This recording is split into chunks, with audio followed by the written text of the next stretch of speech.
Jadi boleh jadi penyair, ya, boleh masuk ke bidang seni dengan syarat ini: beriman, beramal soleh, dan banyak zikir.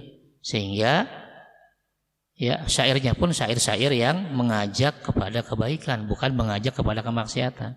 Demi Allah, lihat ya, Al-Walid padahal kafir, setelah mendengar Quran langsung dari Nabi, tidak ada di tengah-tengah kalian orang yang paling paham syair Arab kecuali saya. Jadi Al-Walid ini bukan cuma orang paling kaya, paling pintar juga dia, paling ngerti bahasa Arab dia. Ya, orang yang tahu tentang rajas, tentang qasidah, ya, tentang bagian-bagian bahasa Arab, semua yang paling paham saya. Tapi yang diucapkan Muhammad beda sama itu semua. Saya kenal semua gaya-gaya bahasa Arab, tapi begitu saya mendengar Quran itu semua beda. Ini pengakuan dari orang kafir.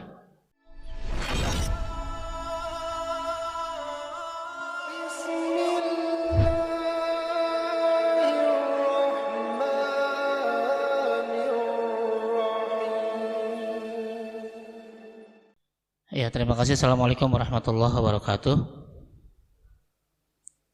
Alhamdulillah wassalatu wassalamu ala Rasulillah wala haula wala quwwata illa billah, ma ba'd. Kepada para jamaah salat maghrib berjamaah Masjid Al-Ikhlas yang mudah-mudahan senantiasa dimuliakan oleh Allah Subhanahu wa taala. Pertemuan utama marilah kita panjatkan puji syukur kehadirat Ilahi Rabbi Allah Subhanahu wa taala.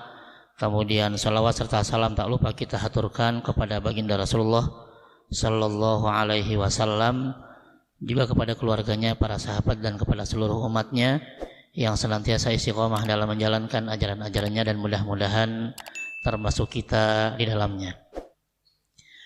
Para jamaah baballahi wa rasulih, ketika bicara tantangan Al-Quran terhadap orang-orang yang masih tidak percaya, masih ragu dengan Quran, ya, karena awalnya Al-Quran dengan tanda kutip percaya diri menerangkan bahwa dzalikal kitabu la raiba fihi hudan lil muttaqin.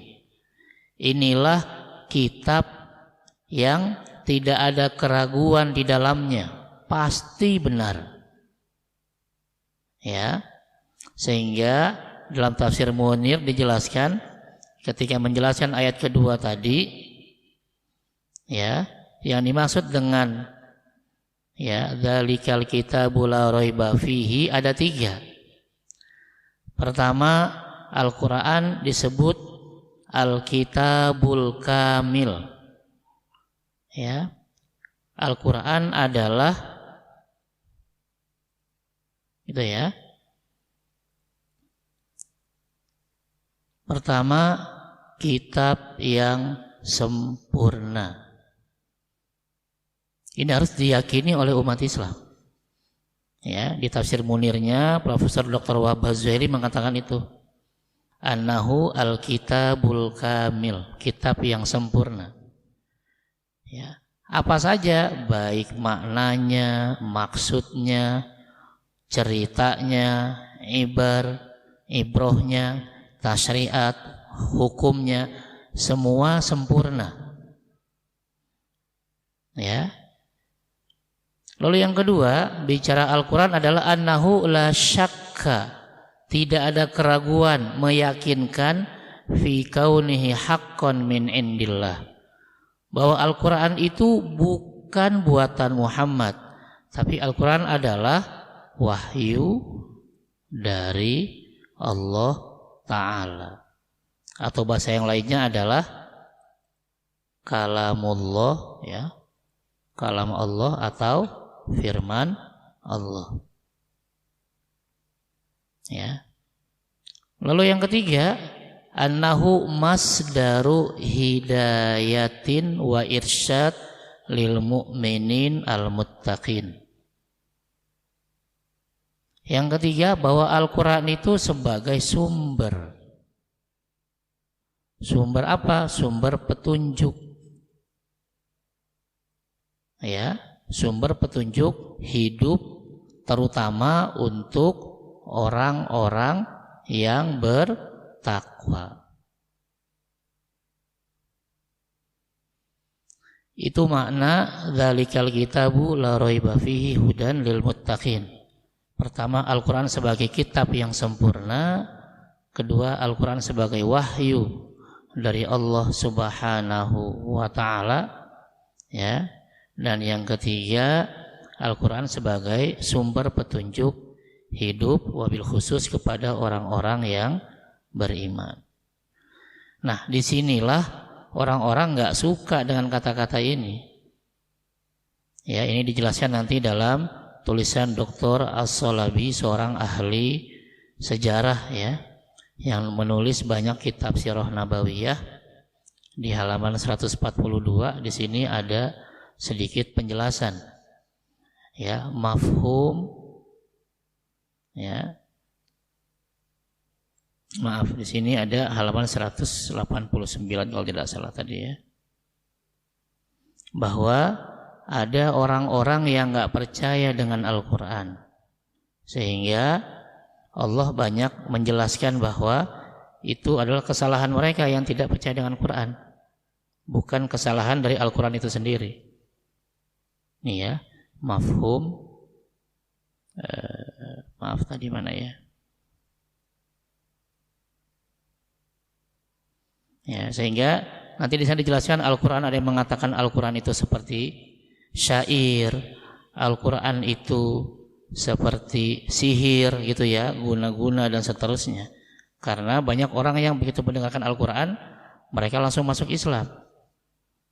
Dan itu bukan kesalahan dari Quran itu sendiri ini 189. Ya, jadi ini pertentangan tentang orang-orang yang ragu dengan Quran bukan zaman sekarang saja. Sejak Muhammad jadi nabi pun sudah ada orang-orang yang ragu. Tapi keraguan mereka terbantahkan dengan Al-Quran itu sendiri. Misalnya dijelaskan di sini ya, mauqifuhum minal Quran. Ya, bagaimana sikap orang-orang kafir terhadap Al-Quran.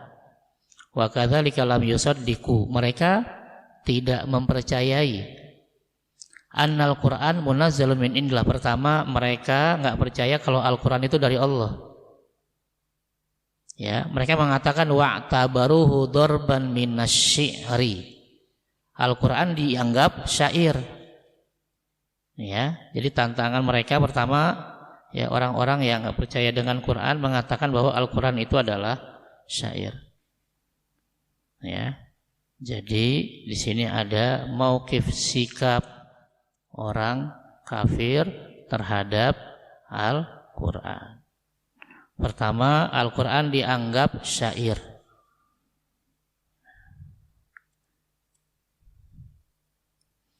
Ya.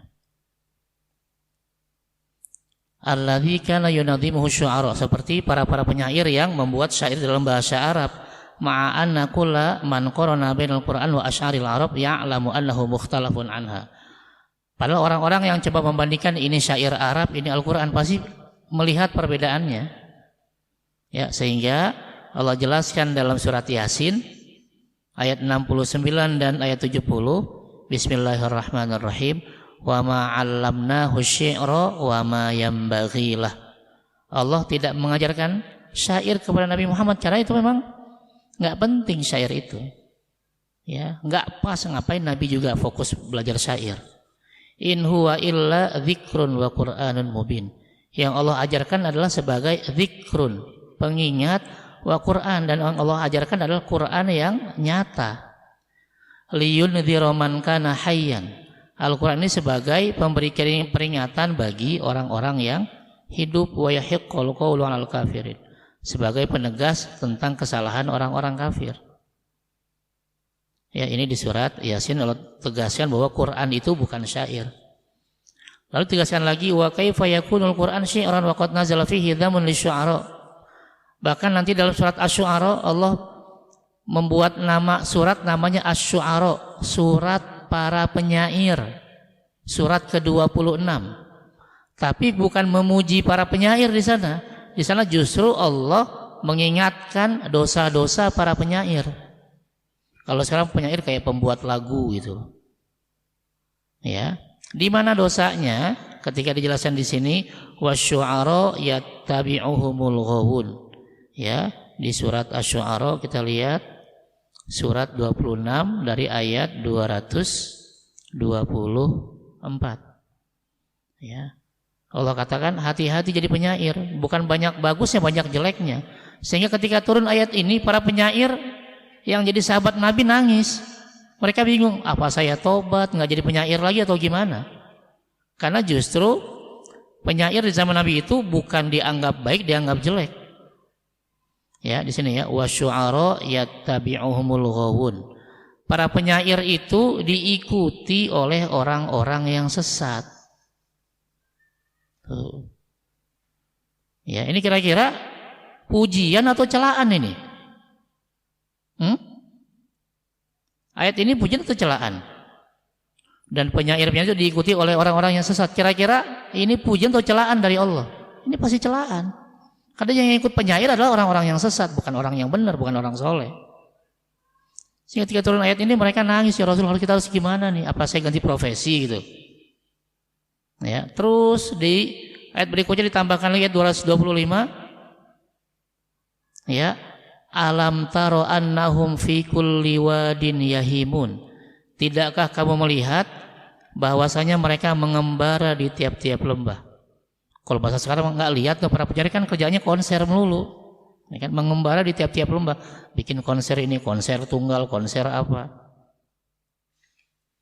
Maksudnya Allah ingin menjelaskan nggak mungkin Quran itu syair, karena Allah juga ya dalam tanda kutip mencela para penyair.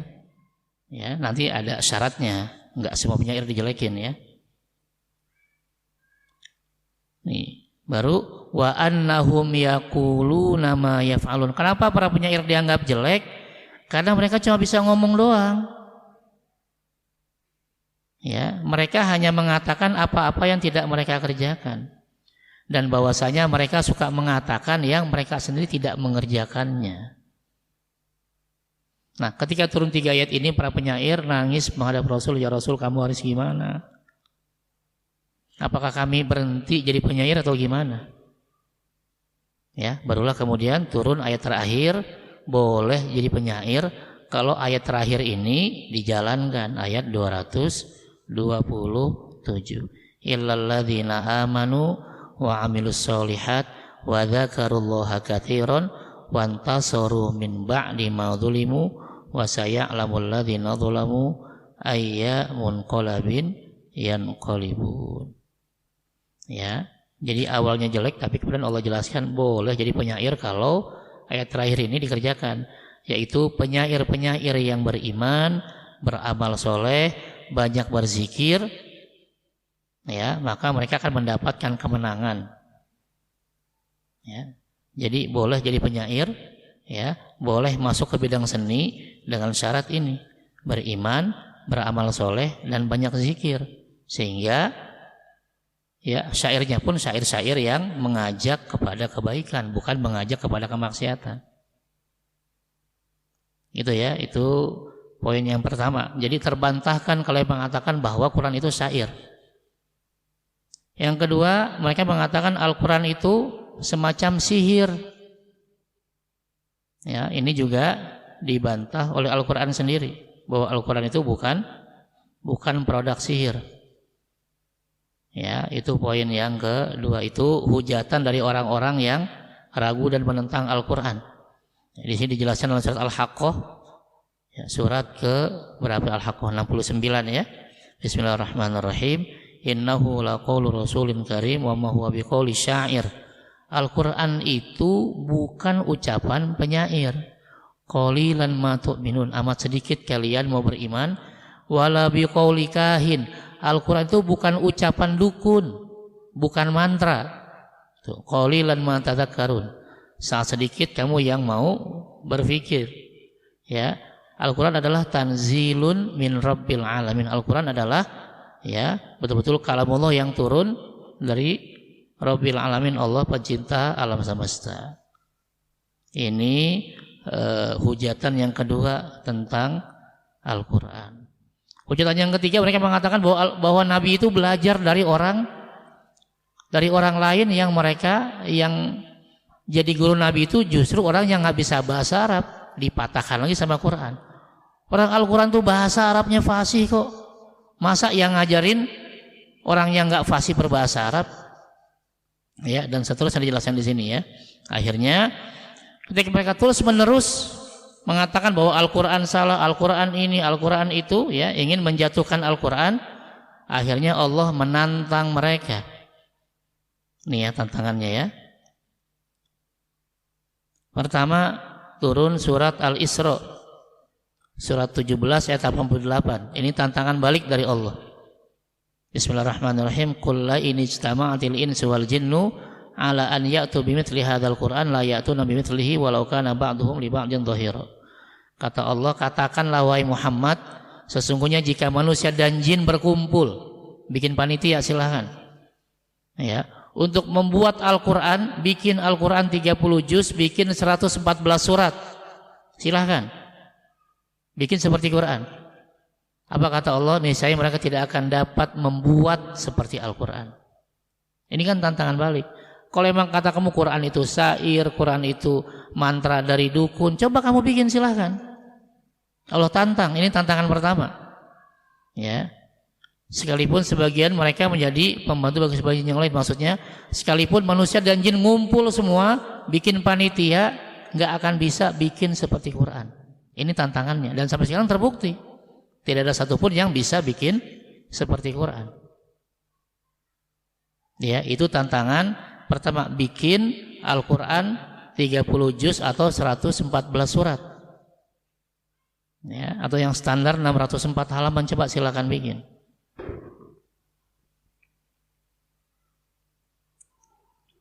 Setelah turun ayat ini nggak ada yang bisa bikin juga. Ya, cuma ngomong aja di belakang, Quran itu syair, Quran itu mantra dan seterusnya.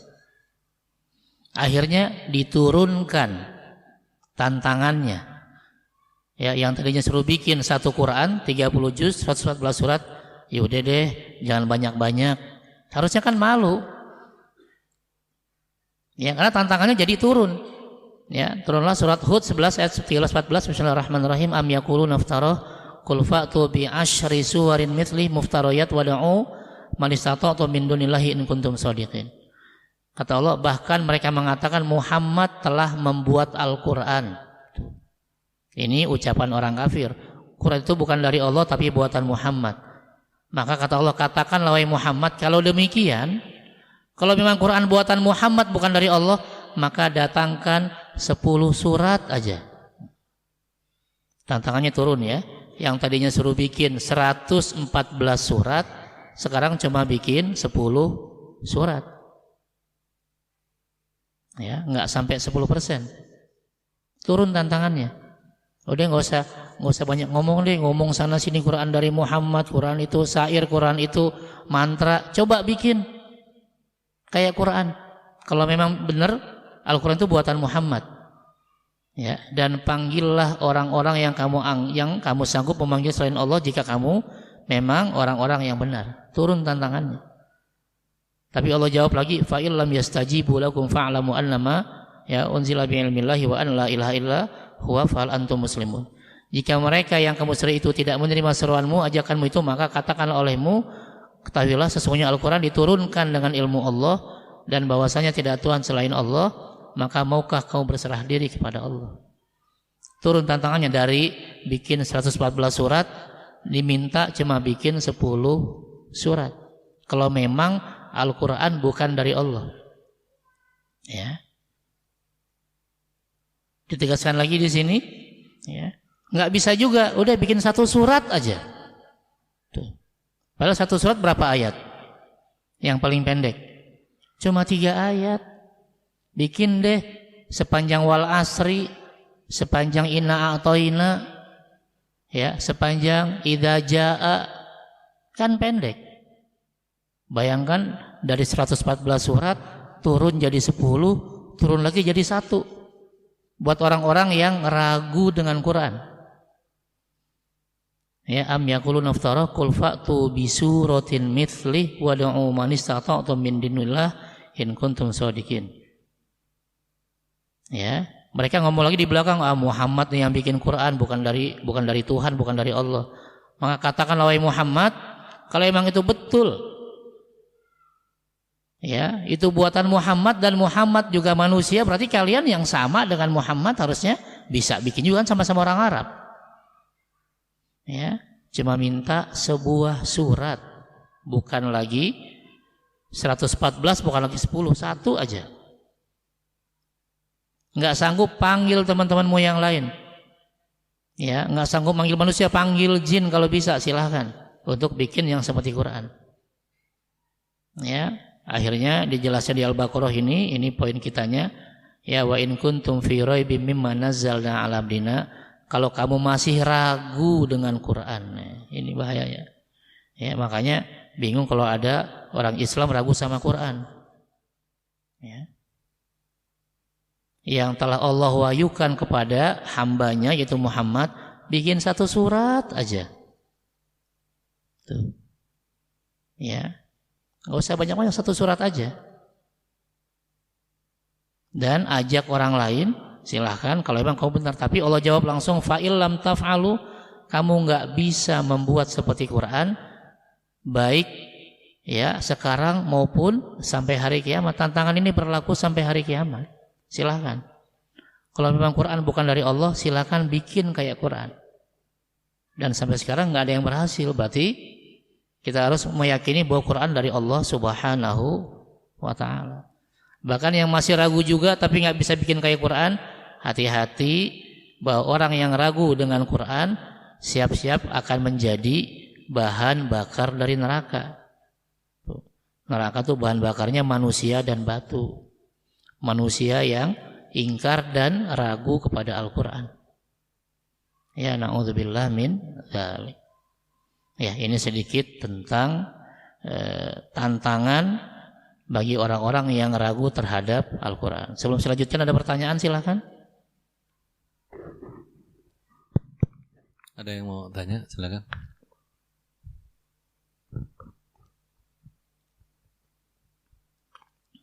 Lanjut dulu, Dan. Oke ya, kita lanjutkan. Ya, kalau kita baca sejarah Nabi, ada nih tantangan, namanya Al-Walid bin Mughirah. Dia ayah dari Khalid bin Walid, anaknya Muslim, panglima perang, tapi bapaknya malah tetap dalam kekafiran. Ya, ini diambil dari Sirah Nabawiyah. Ini teks aslinya Rawal Hakim, ya.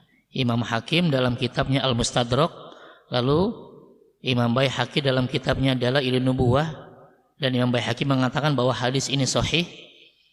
Ya. Ini cerita dari Ibnu Abbas radhiyallahu anhu bahwa Al-Walid bin Mughirah datang menghadap Rasul karena diperintahkan oleh teman-temannya orang Quraisy. Setelah itu Rasul membacakan beberapa ayat dari Al-Qur'an, ya, kepada Al-Walid, dan Al-Walid akhirnya melunak. Yang tadinya wah siap nih pasti nih Muhammad kalah nih, saya itu ahli debat. Dibacakan Quran beberapa ayat langsung diam, nunduk. Kalau bahasa kita mah kayak ayam sayur, langsung jatuh, kaget begitu indahnya Al-Quran. Akhirnya melunak kepada Rasul. Nah, yang tadinya berangkat gagah tiba-tiba pulang itu loyo sampai ke telinga Abu Jahal. Makanya Abu Jahal langsung ketika ketemu Al-Walid mengatakan, wahai paman Al-Walid, ya, sesungguhnya kaummu Quraisy ingin mengumpulkan harta untukmu. Dipancing lagi, coba kamu debat lagi sama Muhammad, jatuhkan Muhammad, kalahkan Muhammad. Ya.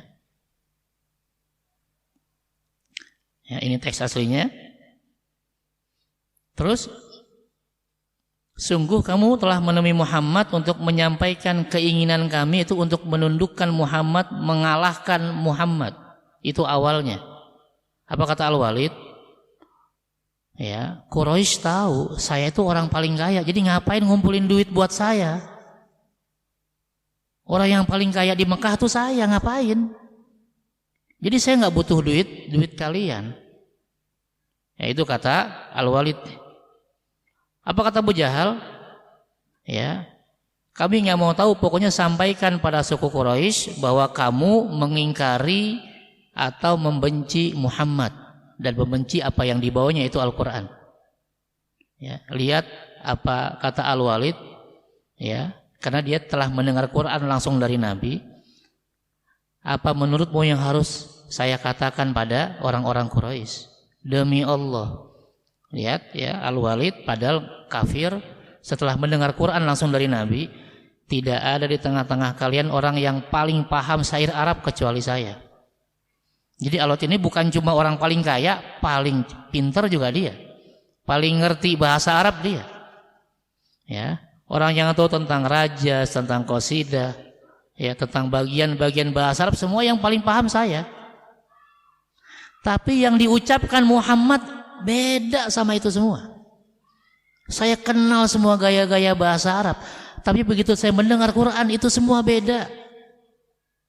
Ini pengakuan dari orang kafir. Ya. Ini bukan syair, ini bukan syair jin bahkan. Demi Allah, kata Al-Walid, apa yang diucapkan oleh Muhammad Al-Quran itu manis luar biasa. Ini pengakuan dari ahli bahasa Arab. Ya, padahal dia orang kafir. Al-Quran itu ada tolawahnya, ada kenikmatan bagi yang mendengar. Kok kita jadi berasa nyaman, ya, jiwa kita jadi tenang ketika mendengarkan Quran. Padahal dia menentang Muhammad dan menentang Islam. Quran itu kalau diibaratkan seperti pohon, itu atasnya berbuah lebat, bagian bawahnya begitu subur. Al-Quran adalah perkataan yang begitu tinggi dan tidak ada yang bisa mengungguli Al-Quran. Ya, Al-Quran bisa menghantam apapun yang ada di bawahnya. Maksudnya, sepintar apapun kamu dalam bahasa Arab, dalam sastra, dalam syair, itu masih jauh di bawah Quran. Al-Quran itu jauh lebih tinggi dari itu. Ya, ini kesaksian dari ahli bahasa Arab di masa Nabi. Padahal dia ingkar dengan Islam. Makanya dia bingung mau menjatuhkan Quran, jatuhkan lewat mana? Ya, kalau kita ya jangan, nggak bisa ngomong begini. Kenapa? Boro-boro mau ngerti Al-Quran, tajwid aja bingung. Ini mana panjang, mana pendek, mana gunah, mana enggak, belum sampai situ.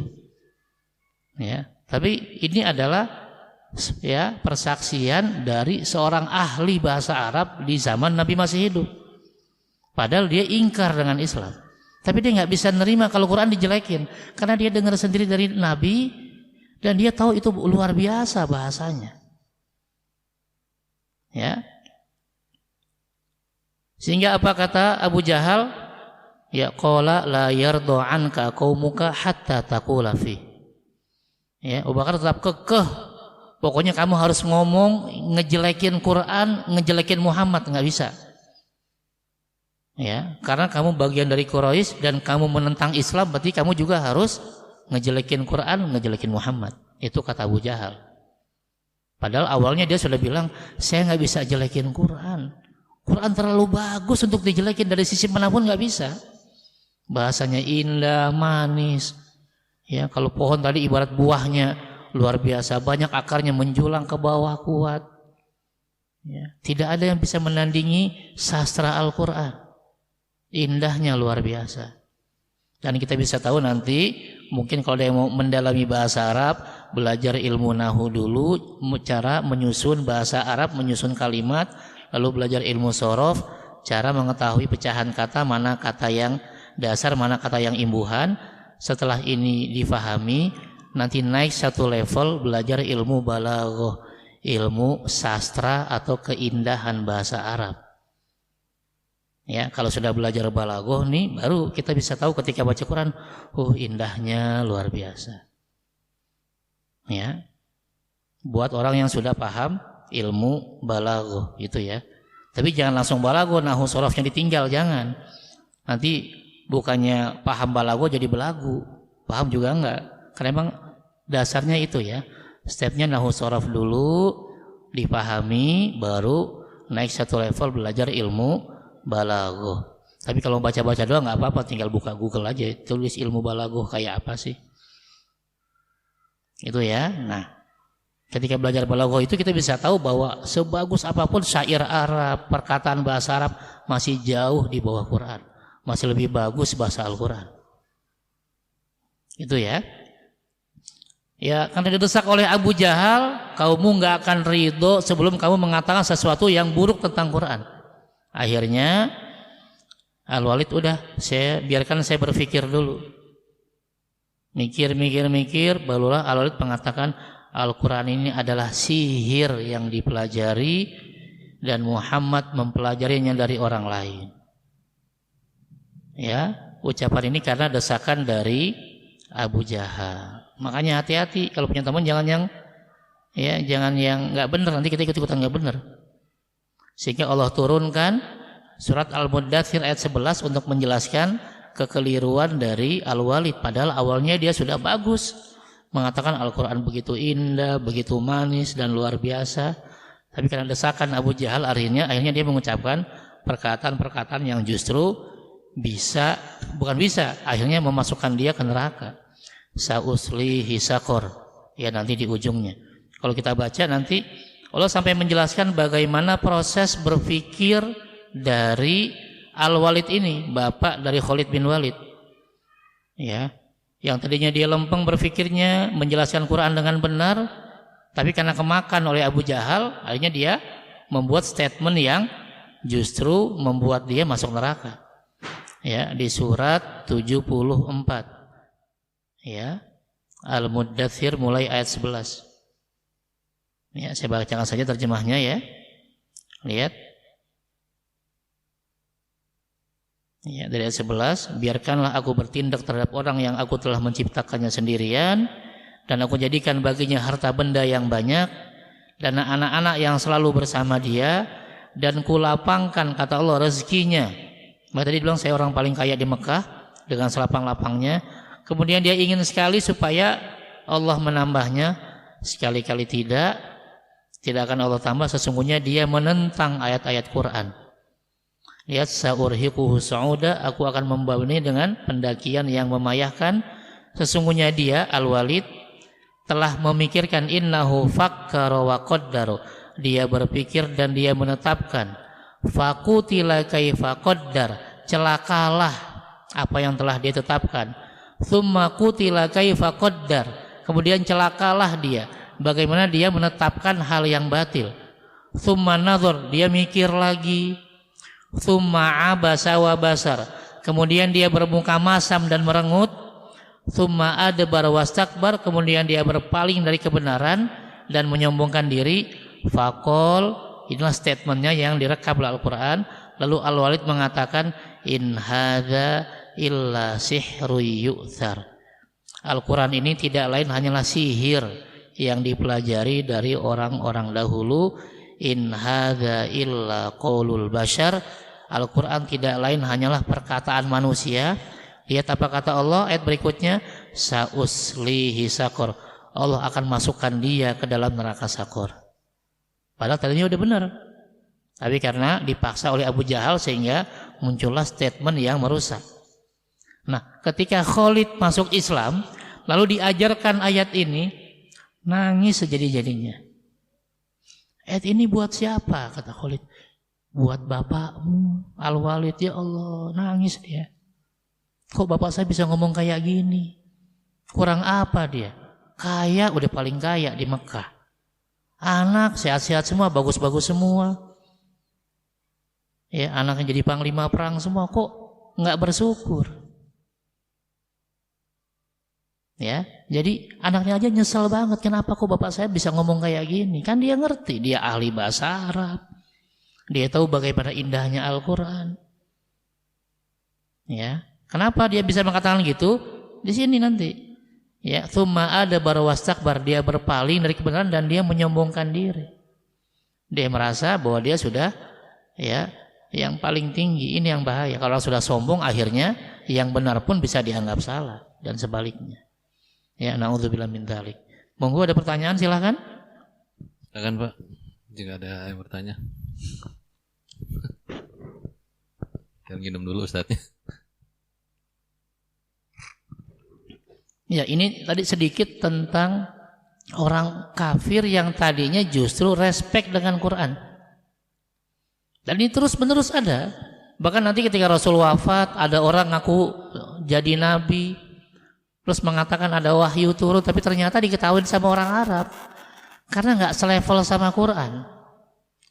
Dia ngikutin gaya surat Al-Fil, gajah, tapi make teksnya nyontek dari Al-Qari'ah. Al-Qari'ah, Mal-Qari'ah, wa ma adraka Mal-Qari'ah, dia ganti menjadi Al-Fil, Mal-Fil, wa ma adraka Mal-Fil. Itu salah satu nabi palsu di masa Khulafaur Rasyidin. Dia bilang, wah telah turun wahyu nih dari Allah. Apa bunyinya? Al-Fil, gajah. Mal-Fil, apa itu gajah? Wa ma adraka Mal-Fil, tahukah kamu apa itu gajah? Khurtumun tawil, hidungnya panjang, wadhailun qasir, bututnya pendek. Kata orang Arab, ini mah pelajaran anak TK. Kalau kata anak sekarang, enggak kayak gitu juga kali Quran. Enggak ada seninya, enggak ada indah-indahnya. Beda dengan Al-Qari'ah, jauh. Ya. Jadi sampai nabi palsu pun ketika mengatakan turun wahyu dari Allah, mau disamakan dengan Quran, jauh beda level. Sehingga orang tahu bahwa dia nabi palsu. Ya, terus sampai sekarang penjagaannya tetap ada. Gitu ya. Jadi buat kita gimana? Tadi yang diminta dalam tafsir Munir, kita memahami Quran dengan 3 hal.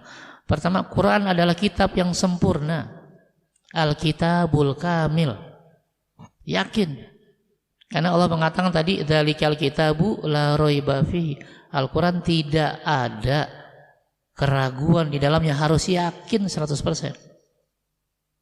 Baru yang kedua, kita juga harus yakin bahwa Al-Quran dari Allah Subhanahu wa Ta'ala, bukan ucapan Muhammad, bukan syair, bukan mantra, bukan sihir, tapi Al-Quran betul-betul dari Allah Subhanahu wa Ta'ala yang diturunkan kepada Muhammad melalui malaikat Jibril. Baru yang terakhir, kita harus yakin bahwa Al-Quran betul-betul sebagai sumber petunjuk hidayah agar kita bisa selamat di dunia dan akhirat. Ya, jangan sampai ketika Al-Quran ya meminta untuk melakukan sesuatu, justru malah kita tinggal. Al-Quran mewajibkan, ya jalankan. Al-Quran melarang, ya tinggalkan. Ya. Karena Al-Quran tidak mungkin mewajibkan sesuatu kecuali baik buat kita. Dan gak mungkin Al-Quran melarang sesuatu kecuali itu jelek buat kita. Nanti dijelaskan misalnya dalam surat Al-Baqarah, ya. Kutiba alaikumul qital wa huwa kurhul lahum wa asa an takrahu syai'an wa huwa khairul lakum. Bisa jadi kamu benci terhadap sesuatu, tapi kalau itu bersumber dari Quran, fahuwa khairul lakum, itu pasti baik buat kamu. Ya, kayak kita minum jamu pahit apa manis? Pahit, tapi kita tahu dengan kita minum jamu dia bakal sehat dengan izin Allah. Ya, enggak, saya mau nyari sirup aja, ya enggak sembuh-sembuh. Wa asa an tuhibbu syai'an. Bisa jadi kamu suka dengan sesuatu, tapi kalau itu dilarang sama Quran, ya tinggalkan. Wa huwa syarrul lakum, itu jelek buat kamu. Wallahu ya'lamu wa antum la ta'lamun. Allah yang maha tahu, kita enggak tahu apa-apa. Itu ya, makanya kenapa kita diminta untuk belajar Quran sedikit-sedikit kita bahas biar kita paham. Ketika ada perintah, yuk kita kerjakan, ada larangan kita tinggalkan, ada kisah, baik kisah masa lalu maupun kisah yang sekarang terjadi atau kisah yang akan datang, ya kita terima, kita percaya. Ya. Termasuk kisah yang sangat aneh buat orang Arab saat itu. Kisah apa? Kisah kaum Nabi Lut. Ya. Ketika orang Arab mendengar ya Nabi membacakan kisah kaum Nabi Lut dalam Al-Quran, mereka kaget. Apa kata orang Arab? Kami kalau bukan Quran yang bicara nggak percaya. Masa sih ada cowok senang sama cowok, cewek senang sama cewek? Ya orang Arab jahiliyah aja nggak percaya. Nih, apalagi zaman sekarang kan? Kenapa? Karena LGBT itu jangankan bicara manusia, binatang aja nggak ada yang mau LGBT. Ada binatang LGBT, pernah lihat? Ayam jago main sama ayam jago gitu, ya? Atau betina sama betina, nggak ada. Jadi jangankan dunia manusia, dunia binatang aja haram. Dunia manusia malah dipaksa untuk jadi halal ya. Sampai ada yang memboikot kemarin piala dunia ya, begitu kan? Akhirnya dia kalah sendiri. Ya, wallahu a'lam. Ya, ini sedikit tentang bagaimana tantangan Al-Quran terhadap orang-orang yang ragu, ya, atau orang-orang yang menentang kebenaran Al-Quran. Ujungnya apa? Ya, tadi Allah bilang mereka akan menjadi bukan hanya masuk neraka, bahkan menjadi bahan bakarnya. Waquduhan nar suwal hijarah. Ya, orang yang menentang Al-Quran, orang yang ragu sama Quran, dia tidak hanya masuk neraka, tapi dia menjadi bahan bakarnya neraka. Na'udzubillah min dzalik. Monggo, ada yang mau didiskusikan, silakan. Silakan, sebelum ditutup ada pertanyaan.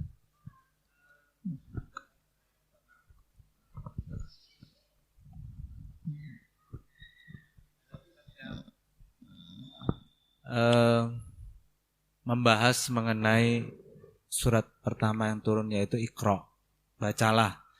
Pada saat itu disebutkan bahwa Rasulullah itu kan buta huruf. Tapi kenapa kok disuruh baca? Sementara yang turun pada saat itu katanya bukan tulisan. Nah, kalau dia juga membantah sendiri, kalau tulisan berarti berbentuk apa? Di tahun pada saat itu kan belum ada kertas diciptakan dan lain sebagainya. Sehingga ya dia sampai kesimpulannya ini jadi pertanyaan, berbentuk kalau didiktekan, kalau misalnya zaman sekarang kan didiktekan kan, malaikat Jibril mengajarkan kepada Rasulullah, didiktekan bagaimana ininya, karena kan transfernya gitu ya. Ya, transfernya. Sementara kan ayatnya Rasulnya itu kan ummi gitu ya. Iya, seperti itu Ustaz. Terima kasih. Ya, sama-sama. Ya, jadi bicara Al-Quran, bagaimana Al-Quran ditransfer dari malaikat Jibril ke Nabi Muhammad. Transfernya bukan dengan tulisan, karena memang Nabi juga ummi, nggak bisa baca tulis. Dan masyarakat Arab juga masyarakat yang ummi, mayoritas nggak bisa baca tulis saat itu. Cuma nggak bisa baca tulisnya bukan karena kebodohan mereka. Ini harus kita pahami, kita garis bawahi. Orang-orang Arab nggak bisa baca tulis karena mereka nggak butuh baca tulis. Bukan nggak mau, mereka nggak butuh baca tulis. Karena di zaman itu, kalau ada orang bisa baca tulis, berarti dianggap orang bodoh. Bingung kan? Ya. Di zaman Nabi, kalau ada orang bisa baca tulis, dianggap orang bodoh. Yang pinter itu yang nggak bisa baca tulis. Nah, gimana logikanya? Karena di zaman Nabi, di zaman jahiliyah itu, mereka orang-orang yang kuat hafalannya. Orang yang paling lemah diulang 3 kali baru hafal. Ya, jadi 3 kali diulang baru hafal, dianggap hafalannya lemah. Kebanyakan dari mereka diomongin sekali langsung hafal. Kira-kira kalau yang kita dengar kita hafal, kita butuh baca tulis nggak? Nggak butuh. Ngapain? Udah nggak usah ditulis. Saya udah hafal kok. Makanya para penghafal Quran jarang bawa Quran. Ngapain? Udah di sini. Ya kan? Orang yang udah hafal surat Yasin, pas diajak tahlilan bawa Quran nggak? Ngapain? Udah hafal saya. Ya kan? Nah, jadi kenapa di zaman dulu dianggap ummi? Karena mereka nggak butuh baca tulis. Ya, karena itu sangat sedikit. Dan di zaman Nabi dikenal cuma 30 orang yang menulis Al-Quran. Ya, disebutnya kutabul wahyi, para penulis wahyu di zaman Nabi. Ya, yang nulis cuma 30 orang, padahal total sahabat Nabi ada 124.000. Berapa persennya? Nggak sampai 1%. Yang nulis cuma 30 orang. Karena mereka nggak butuh. Oke, itu yang pertama ya. Jadi saya luruskan, mereka bukan Bukan bodoh nggak bisa baca tulis, karena mereka nggak mau, nggak butuh baca tulis. Karena apa yang mereka dengar mereka hafal. Ya. Yang kedua, Jibril itu membacakan Quran kepada Nabi dengan suara. Makanya Rasul itu hafal Quran lewat bunyi, bukan lewat tulisan. Gimana caranya? Jibril membacakan Quran diulang-ulang, ya. Kemudian Rasul mengulang bacaan tadi sampai Jibril mengatakan benar bacaan wahai Muhammad. Jadi bukan dibacakan doang, setelah dibacakan gantian Rasul yang baca dengan hafalan dan Jibril menyimak sampai Jibril bilang betul Muhammad. Oke ya. Setelah selesai udah betul bacaan Nabi, barulah Jibril balik lagi. Terus gimana? Rasul manggil sahabatnya yang dekat sini. Nih turun ayat baru nih. Rasul bacakan kepada mereka. Diulang-ulang sampai mereka hafal. Setelah hafal, setiap orang dites bacanya sama Rasul. Coba yang tadi saya baca gimana? Tuh. Jadi nggak tinggal dibaca, dibaca satu-satu. Sampai semuanya bilang, oke, bacaan kamu benar semua. Apa kata Nabi?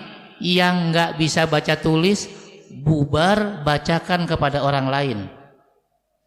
Yang bisa baca tulis, duduk tulis yang barusan dihafal. Paham ya? Makanya ada dua, ada dengan bunyi, ya hafalan di dada, dan ada dengan tulisan. Kan dulu nggak ada kertas, iya makanya nulisnya ya di macam-macam, ada di pelepah korma, ada di kulit binatang. Makanya kemudian nanti baru di masa Abu Bakar dikumpulkan jadi satu.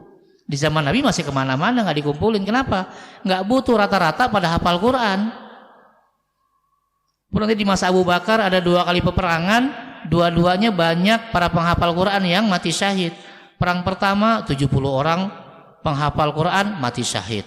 Perang kedua 70 orang hafiz Quran mati syahid. Yang stres Umar. Umar menghadap Abu Bakar, wahai Abu Bakar, ini kalau dibiarin orang penghafal Quran pada jihad dan mati syahid, lama-lama guru ngaji nggak ada, habis semua.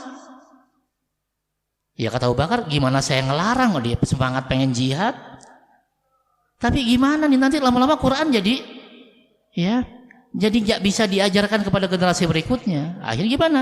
Udah kumpulkan Quran yang ada di masa Nabi, dikumpulkanlah Quran. Jadi proses pengumpulannya di masa Abu Bakar cuma hitungan bulan. Baru ketika Abu Bakar meninggal dipegang oleh Umar mushaf tadi. Umar meninggal dipegang oleh anaknya Hafsah binti Umar.